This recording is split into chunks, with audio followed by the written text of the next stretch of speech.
നമസ്കാരം. നമസ്കാരമുണ്ട്. നമസ്കാരം. നിങ്ങൾ ഏത് ബാൻഡാണ്? അങ്ങനെ ഇന്ന ബാൻഡൊന്നുമില്ല, ഏത് ബ്രാൻഡ് ഞങ്ങൾ അടിക്കും. ബീവറേജിൽ ചെന്ന് കിട്ടുന്ന അനുസരിച്ചാണ് നമ്മള് സാധനം. ഇന്നലെ ഭയങ്കര ലോക്കൽ സാധനം കൊടുത്തത്, അത് കഴിച്ചിട്ട് ഇപ്പോഴും വിട്ടിട്ടില്ല. ബ്രാൻഡല്ല ചോദിച്ചത്, നിങ്ങൾ ഏത് ബാൻഡ്? ആറില്ല, BAND band. നിങ്ങളുടെ ബാൻഡ് ഏതാ? ബാൻഡിന്റെ ഞങ്ങളുടെ ബാൻഡാണ് ഇതല്ല, ഞങ്ങളുടെ ബാൻഡാണ്. എന്റെ ബാൻഡാണ്. ഇത്തിരി ഇറക്കം കുറഞ്ഞു പോയിട്ടുള്ളൂ. ഞാൻ ഇവരുടെ ബാൻഡ് ഇടാറില്ല. അതെ, നമ്മള് ലെഗിൻസ് ആണ്. ഇന്ന് പിന്നെ ഇങ്ങനെ വന്നേ ഉള്ളൂ. അതാ ചോദിച്ചേ, ബാൻഡ് നിങ്ങള് ബാൻഡുകാരല്ലേ? അതെ, അതാ ചോദിച്ചു. അല്ല, ഞാൻ പണ്ട് മേരിമാത ബാൻഡ് സെറ്റിലൊക്കെ പോയിരുന്നു. നമ്മൾ ചോദിച്ചതല്ല. അതായത് ഈ ബാൻഡുകാരെന്ന് പറയുമ്പോഴത്തേക്കിന് സാധാരണ നമ്മൾ കാണുന്ന എല്ലാം ഈ താടിയും മുടിയും ഒക്കെ വളർത്തിയിട്ടാണ് കാണുന്നത്. ഞങ്ങൾക്ക് താടിയൊക്കെ ഉണ്ടായിരുന്നു, എനിക്ക് മുടിയുണ്ടല്ലോ, മുടിയൊക്കെ ഉണ്ടായിരുന്നു. എന്നിട്ട് ഇഷ്ടംപോലെ മുടി ഉണ്ടായിരുന്നു. ഞങ്ങൾ ഇവിടെ ഉണ്ടായിരുന്നു, എനിക്ക് ഇവിടം വരെ ഉണ്ടായിരുന്നു മുടി. എന്നിട്ട് ഇപ്പൊ ഞങ്ങൾ ഇന്നലെ ട്രിപ്പിൾ അടിച്ചിട്ട് സൈക്കിളിൽ ഇങ്ങനെ പോയി. അപ്പൊ പോലീസ് പിടിച്ചിട്ട് ഇങ്ങനെ മുറിച്ച് കളഞ്ഞു, മര്യാദക്ക് നടക്കാൻ പറഞ്ഞു. അങ്ങനെ അല്ല, അപ്പൊ ഇതിൽ ലീഡർ ആരാണ് നിങ്ങളുടെ? ഞങ്ങൾ എത്ര നാൾ കൊണ്ട് ഒരുമിച്ച് വർക്ക് ചെയ്യുന്നവരാണ്. വലിപ്പ ചെറുപ്പമൊന്നുമില്ല, ഞങ്ങൾ മൂന്നുപേരും സമന്മാർ. അങ്ങനെയല്ല, ഇപ്പൊ നമ്മുടെ ഒരു ഷോയിൽ പോകുമ്പോൾ ഞാനാണ് അതിന്റെ ഒരു ലീഡർ എന്ന് പറയുന്ന ആള്. ആവശ്യക്കാരുടെ ഷോയ്ക്ക് പോകുമ്പോൾ ആവശ്യക്കാണ് എന്റെ ലീഡർ. അപ്പൊ ഓരോ പ്രോഗ്രാമിനും ഒരു ലീഡർ ഉണ്ടാവുമല്ലോ, ഒരു മെയിൻ ആയിട്ട് ഒരാൾ. ഞങ്ങൾ 2 മെയിലും ഒരു ഫീമെയിലും. അതെ, ട്രൂപ്പില് മെയിലും ഫീമെയിലും അല്ല, മെയിൻ ആരാണെന്ന് ചോദിച്ചത്. മെയിൻ ആരാണ്? മെയിൻ ആരാണ്? മെയിൻ ഞാനാണ്. ഞാനാണ് മെയിൻ.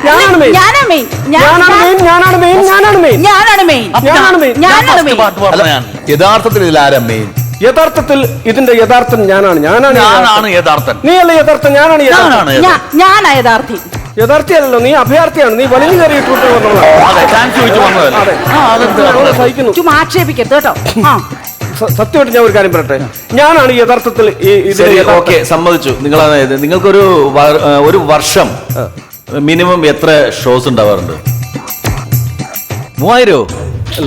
300? അല്ല, 3. ഒരു വർഷത്തില്. പന്തളം ഭാഗത്ത് വരുമ്പോ ഞാനാണ് യഥാർത്ഥൻ. അവിടെ എനിക്ക് ഞങ്ങളുടെ ക്ലബിൽ ഒരു പരിപാടിയുണ്ട്. പറവൂർ ഭാഗത്ത് വരുമ്പോ ഞാനാണ് മെയിനായിട്ട്, ഞാനാണ് യഥാർത്ഥൻ. പിന്നെ കായംകുളം ഭാഗത്ത് കുടുംബശ്രീക്കാരുടെ ഒരു പരിപാടിയുണ്ട്, അതിൽ വരുമ്പോ ഞാനാണ് യഥാർത്ഥ. അപ്പൊ ഞങ്ങൾക്ക് ഒരു പ്രോഗ്രാം, ആകെ വർഷത്തിൽ 3 പ്രോഗ്രാമേ കിട്ടുള്ളൂ. അല്ല, ഇവരാരെങ്കിലും കാശ് തരാറുണ്ടോ? നിങ്ങൾ തരൂല, ചിലപ്പോ ചായയും എന്തെങ്കിലുമൊക്കെ തരും. അല്ല, നല്ല ഫുഡ് തരും. ഫുഡ് തരും, അത് തരാറുണ്ട്. അതൊക്കെ അവിടെ ഇരിക്കട്ടെ. ഈ മ്യൂസിക്കിനോട് നിങ്ങൾക്ക് ഇങ്ങനെ അറ്റാച്ച്മെന്റ് വരാൻ കാരണം എന്താ? നല്ല ചോദ്യം. അതില് സത്യം പറഞ്ഞാൽ ഞങ്ങൾക്ക് കടപ്പാട് KSCB-യോടാണ്. ആരോടാ? KSCB-യോടാണ്. അതെങ്ങനെ? പുള്ളിയുടെ വീടിന്റെ ഫ്രണ്ടിൽ തന്നെ ഒരു ട്രാൻസ്ഫോമർ നിൽപ്പുണ്ട്, വലിയൊരു ട്രാൻസ്ഫോമർ. ഈ ട്രാൻസ്ഫോമർ എപ്പോഴും ഇങ്ങനെ മൂളിക്കൊണ്ടിരിക്കും. അതാണ് ഞങ്ങളുടെ ശ്രുതി. ഞങ്ങളുടെ ശ്രുതിപ്പെട്ടി അതാണ്. ഞങ്ങൾ അവിടെ അതിന്റെ താളത്തിലിരുന്നാണ്, അതിന്റെ ശ്രുതിക്കിരുന്നാണ് ഞങ്ങൾ പാട്ട് ചിട്ടപ്പെടുത്തുന്നതും പ്രാക്ടീസ് ചെയ്യുന്നത്. രാവിലെ ഒരു പാവരിച്ചോടങ്ങിരിക്കും. KSCB-യോട് തീർത്താത്ത കടപ്പാടാണ് ഞങ്ങൾക്ക് 3 പേർക്കും. ചേട്ടാ, ചേട്ടന്റെ മെയിൻ ആളിരിക്കുന്നു. അയ്യോ, ഭയങ്കര ഇഷ്ടമാണ്, ഭയങ്കര ഇഷ്ടമാണ്. Thank you so much. ഇക്കല്ല, ഭയങ്കര ആരാധകനാണ്. രഞ്ജിനി കാരണമാണ് ഞാൻ 10ാം ക്ലാസ്സിൽ തോറ്റത്, മലയാളം പരീക്ഷ തോറ്റത്. അയ്യോ, അതെന്താ? അത് എന്താന്ന് വെച്ചാല് മഞ്ചരിയുടെ ലക്ഷണം പറയാൻ പറഞ്ഞുകൊണ്ടൊരു ചോദ്യം ഉണ്ടായിരുന്നു. അപ്പൊ ഞാൻ അതിനകത്ത് എഴുതി, ശ്രതകാകളി വൃത്തത്തിൽ 2ാം പാദത്തിൽ അന്ത്യമാം 2 അക്ഷരം കുറിച്ചീടിൽ അത് രഞ്ജിനി ആയിടുന്നു. മഞ്ചരി ആയിടുന്നല്ലേ? അങ്ങനെ മഞ്ചരി ഷൈൻ ചെയ്യണ്ട, രഞ്ജിനി ഷൈൻ ചെയ്താൽ മതി. ഞാൻ രഞ്ജിനിക്ക് വേണ്ടി എനിക്ക് വയ്യ ചേട്ടാ. ഇതാണ് ഈ പറയണത്. രഞ്ജിനിയൊക്കെ ഓർക്കാൻ ഒരുപാട് പേരുണ്ട്, നമ്മുടെ ഒന്നും പേര് ഓർക്കല്ല. ഒരാളും പരീക്ഷ. ഇക്കടെ പേര് ഞാൻ ഓർക്കാറുണ്ട് പരീക്ഷയ്ക്ക് പോകുമ്പോ. ഉണ്ടോ? പിന്നെ അയ്യോ, വൃക്കയുടെ പടം വരയ്ക്കാൻ പോകുമ്പോ ഞാൻ ഇക്കയുടെ മുഖം ഓർക്കും. ഒരു ആവശ്യമില്ല, ചോദിച്ചു മേടിച്ചു. ഇതെന്റെ ഭർത്താവാട്ടോ. അതെ, ഞാൻ പറഞ്ഞിട്ടുണ്ട് ഇതെങ്ങും വെളിപ്പെടുത്തരുതെന്ന്. അതെ, എനിക്ക് എന്തിനാണ് ഇങ്ങനെ പറഞ്ഞു നടക്കുന്നത്? ഇക്ക എന്നെ കല്യാണം കഴിച്ച എങ്ങനെയാണെന്നറിയോ? പ്രൊഫൈൽ പിക്ചർ ഇക്കയുടെ ഫോട്ടോ ആയിരുന്നേ. വാട്സപ്പില് ഫേസ്ബുക്കില്. എന്നിട്ട് ഞാൻ വിചാരിച്ചു ഇക്കയാന്ന് പറഞ്ഞോണ്ട് ഞാൻ ഈ മെസ്സേജ് ഒക്കെ അയച്ചത്. എന്നിട്ട് പുള്ളിക്കാരൻ പറഞ്ഞ ദിലീപേട്ടൻ കല്യാണത്തിനൊക്കെ വരുമെന്ന് പറഞ്ഞിട്ടാ മെസ്സേജ് അയച്ചത്. പക്ഷെ പുള്ളി കല്യാണം കഴിച്ചപ്പോ എന്തുവാ, ഈ പുള്ളിക്കാരൻ പിന്നെ പാട്ടൊക്കെ പാടുന്ന ആളായിട്ട് ഞാൻ അങ്ങ് അഡ്ജസ്റ്റ് ചെയ്ത്. പക്ഷെ ഫസ്റ്റ് നൈറ്റ് പുള്ളി ഒരു പാട്ട് പാടി. അന്ന് ഇറങ്ങിപ്പോയതാ ഞങ്ങളുടെ വീട്ടിലെ ജോണി. അമ്മായിപ്പന അല്ല ഞങ്ങളുടെ വീട്ടിലെ പട്ടിയാ. അതെന്റെ പാട്ട് കേട്ടിട്ടല്ല. ഒരാഴ്ച ഞാൻ അവിടെ പോയി താമസിച്ചു കഴിഞ്ഞപ്പോഴാണ് എനിക്ക് കാര്യം പിടികിട്ടിയത്. പട്ടിയാണെങ്കിലും പട്ടിണി കിടക്കുന്ന ഒരു പരിധിയില്ലേ? പിന്നെ അല്ലാതെ എന്റെ പാട്ട് കേട്ടിട്ടാണെന്നാണോ വിചാരിച്ചത്? ശരി. പട്ടിണി കിടന്ന് ഊപ്പാട് തീർന്നിട്ട് ആ പട്ടി പോയാണ്. പട്ടിണി കിടന്നു. നിങ്ങൾ തമ്മിൽ തല്ലുപിടിച്ച് അവരൊക്കെ അതൊക്കെ പോട്ടെ. ഈ നിങ്ങളുടെ ബാൻഡ് ഫസ്റ്റ് ഞാനൊരു സാധനം കേട്ടു, ലൈവായിട്ടൊരു സോങ് കൂടി പാടാമോ? പിന്നെന്താ? പിന്നെ അതിനാണല്ലോ ഞങ്ങൾ വന്നേക്കുന്നത്. മറ്റേ സാധനം അടികളെ ഏതാ? മറ്റേ നമ്മുടെ ജിമിക്ക് നമ്മ വേഷം ഇട്ടിട്ടില്ലേ അത് കൂട്ടോ.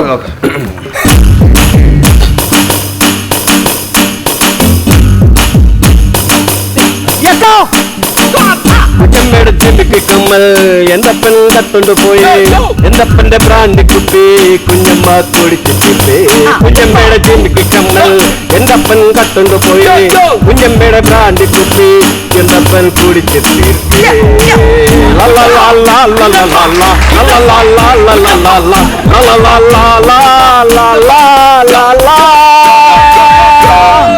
ഓ, ഇത് പൊട്ട തെറ്റാണല്ലോ പാടുന്നത്. എന്താണ്? കുഞ്ഞമ്മയുടെ ജിമിക്ക് കമ്മലല്ല, എന്റെ അമ്മയുടെ ജിമിക്ക് കമ്മൽ. എന്റെ അമ്മയെ വന്നൊന്ന് കാണണം. എന്റെ അമ്മയ്ക്ക് ജിമിക്ക് കമ്മല് പോയിട്ട് ഒരു പൊട്ട് കമ്മല് പോലും ഇല്ല. അതേസമയം എന്റെ കുഞ്ഞമ്മക്കുണ്ട്. ചിറ്റപ്പൻ ഗൾഫിലാണ്. അതുകൊണ്ടാണ് ഞാൻ അങ്ങനെ പാടിയത്. ഞാൻ സത്യസന്ധമായി ജീവിക്കുന്ന ഒരാളാണ്. ഈ കുഞ്ഞമ്മയുടെ ജിമിക്ക് കമ്മൽ അടിച്ചുകൊണ്ട് പോയിട്ടാണോ പരിപാടികള്? അതെ. ആ, അത് ശരി. ലൈഫ് ലൈഫ് ഇട്ട് പാടാണ്. അപ്പൊ ശരിക്കും പറഞ്ഞ ലിറിക്സുകളൊക്കെ നിങ്ങൾ എവിടെയെങ്കിലൊക്കെ മാറ്റി പാടാറുണ്ടോ? പിന്നെ അയ്യോ, സ്റ്റേജിനനുസരിച്ച് ലിറിക്സ് മാറ്റൂലേ? ചേക്കലടിക്കും മുമ്പ് ആ പാട്ട് നിങ്ങൾ എങ്ങനെ ലിറിക്സ് മാറ്റി പാടും? അതായത് ഒരു പരിപാടിക്ക് മുമ്പ് വേറൊരു സ്ഥലത്ത് വെച്ച് നമുക്ക് മൂക്കിലിടി കിട്ടിയെന്ന് വിചാരിക്കാം. അടുത്ത സ്റ്റേജിൽ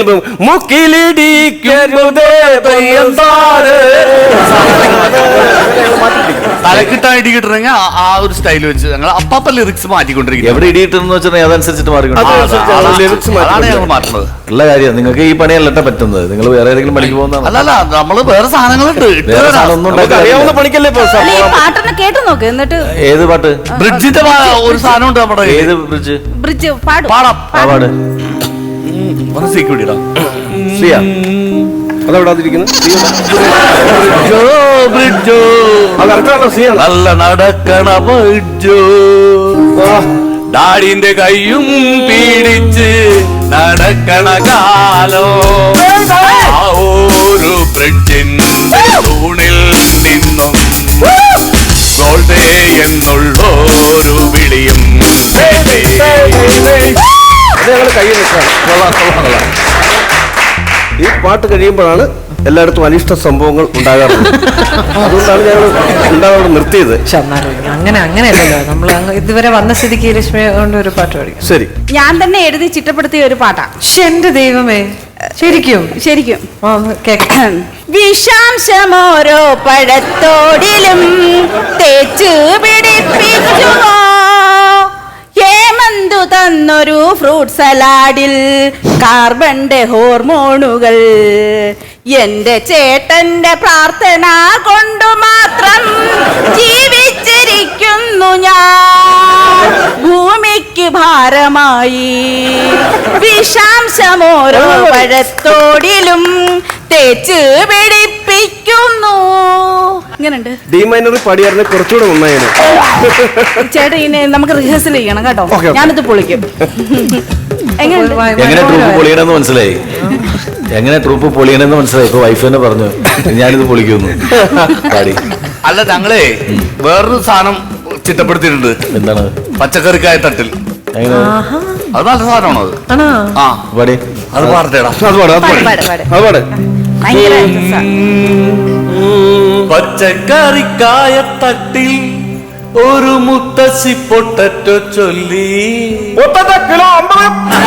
കുഞ്ഞോടെ കുമ്പാളി മാമുണ്ട് ചായുറങ്ങ്, തക്കാളി 40, കുഞ്ഞോടെ കുമ്പാളി മാമുണ്ട് ചായുറങ്ങ്, സാമ്പാർ കിറ്റ് 150, പിഞ്ചുപോലും ചുമ്മാ കള്ളക്കണ്ണീർ പൊഴിക്കും, 20 കിലോ 20, തക്കാളി പപ്പാളി അച്ചിങ്ങ പീച്ചിങ്ങ മച്ചിങ്ങയോടത്ത് പിച്ച വെച്ച് നടക്കും, കിലോ 50, കിലോ 50, കിലോ 50, കുഞ്ഞോടെ കുമ്പാളി മാമുണ്ട് ചായുറങ്ങ് കുഞ്ഞോളെ കുമ്പാലെ മാമുണ്ട് ചായുറങ്ങ് കിലോ 50 കിലോ 50 തീരാൻ പോകുന്ന മാമുണ്ട് ചായുറങ്ങ് കരിവേപ്പില ഫ്രീ.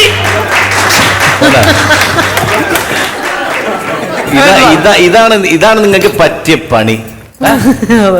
അതെ ഞാൻ ചോദിച്ചോട്ടെ ഈ ബാൻഡിന്റെ പേരെന്താണ് ശരിക്കും? ബാൻഡിന്റെ പേര് പാലാരിവട്ടം ബ്രിഡ്ജ്. പാലാരിവട്ടം ബ്രിഡ്ജോ? എന്നാ അങ്ങനെ ഒരു പേരിടാൻ കാരണം? എപ്പോഴാ ഏത് സമയത്താ ഇത് പൊളിയൊന്നും പറയാൻ പറ്റില്ലല്ലോ. അപ്പൊ എങ്ങനെയുണ്ട് നമ്മുടെ ബാൻഡ്? അവര് നല്ലതാ, ഉഷാറല്ലേ? നല്ല ടൈറ്റില്, ഇവരെ അറിഞ്ഞിട്ട ടൈറ്റില്. ഇവരെ ആരാണ്, ഇവരെ എങ്ങനെയാണെന്നുള്ള കൃത്യമായിട്ടുള്ള ബോധമുള്ള പാട്ടുകാരാണ്. നല്ല ഭാവിയുള്ളവരാണല്ലേ? ഇക്കടെ അടുത്ത പടത്തിൽ ഞങ്ങളൊന്ന് കമ്പോസ് ചെയ്യാൻ പിന്നെ ഒരു പാട്ട് നോക്കാം നമുക്ക്. അതെ, ലിറിക്സ് ഒക്കെ എഴുതും. മനസ്സിലായി. അവളെ എഴുതുകയാണ് മറ്റേ സൂര്യാംശം വിഷാംശം അല്ലേ? അല്ല എല്ലാ 3 പേരെ നമ്പർ എനിക്കൊന്ന് തരണേ. തരണോട്ടാ, കാരണം എടുക്കാതിരിക്കാനാ വിളിച്ച. സേവ് ചെയ്ത് വെച്ച് കഴിഞ്ഞിട്ടുണ്ടെങ്കിൽ പിന്നെ ശല്യം ഉണ്ടാവില്ലല്ലോ, അതുകൊണ്ടാ. പക്ഷെ അങ്ങനെ പറയാതേക്കാ, പാവങ്ങളല്ലേ. അസലായിരുന്നു, എനിക്ക് ഭയങ്കര ഇഷ്ടമായി കേട്ടോ. Thank you. രഞ്ജിനി സിനിമ ചെയ്യുമ്പോ നിങ്ങളെ കൊണ്ട് ചെയ്യിപ്പിക്കും. അതെ, ഞാനേ കരയാൻ തുടങ്ങുമായിരുന്നു, അപ്പോഴാ പറഞ്ഞേ. രഞ്ജിനിയുടെ ബാൻഡിൽ നമുക്ക് അല്ലേ, അവസരം കിട്ടുമല്ലോ. ഞാനല്ലേ രക്ഷിച്ചത്. രഞ്ജിയുടെ ബാൻഡിൽ പാടിച്ചാൽ മതി ഞങ്ങളാ. അത് മതി. അല്ല, അതിൽ ഓൾറെഡി വേണ്ട, ഒന്നും പറയണ്ട. ഞങ്ങൾ വന്നിരിക്കും. ഞങ്ങൾ വേണ്ട, ഇനി ഒന്നും പറയുന്നില്ല.